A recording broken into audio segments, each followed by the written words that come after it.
morning guys. Merry Christmas. Merry Christmas. So guys, Pasko na today. May beautiful wife. So guys, ganito sa New Zealand pag Pasko. So yun guys, walang mga tao. Walang masyadong nagsiselebrate sa labas. Sa loob sila. Have a great day guys. Green. See ya! Guys, ito na yun. Mga ka-weekend. Mamamasko tayo. Ayan na. So guys, wala pa yung bisita. Napakaaga namin. So guys, look at the Christmas tree.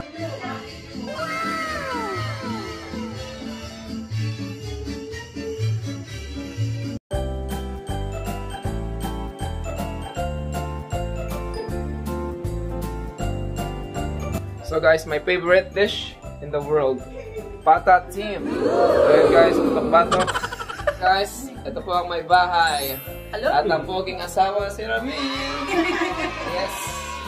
So thank you guys for inviting us. My workmate ko siya sa factory. Tsaka meron siyang business.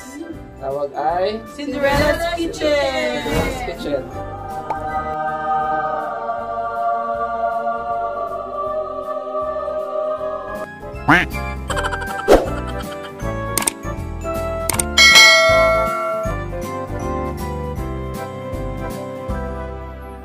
So guys, ganito yung Pasko dito sa New Zealand. Comment 1. Ngayon, medyo tahimik pa rin hanggang noon. Medyo konti-konti lang ang kasiyahan dito. Kung sino lang yung mag-imbita, punta ka, gano'n. Simple. Comment number 2. At least dito, walang limit ang bisita. Kahit 100. Sa inyo dyan, hanggang 5 lang. Okay, next. Pre-COVID kami dito ngayon. Nagsalita ng mga madla. Salamat.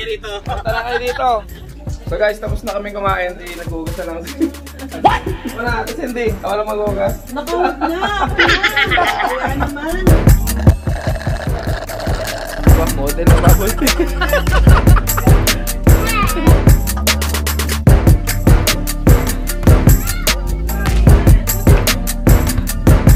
Aray ko, Mia. So yun guys, kinuha na yung anak ko.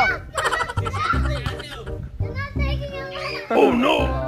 Guys, Sasagana na sila. tinana na yung anak ko. Iuwi na sa bahay. Si Max na mag-uwi. A few moments later. Hoy, malaglag! Hoy!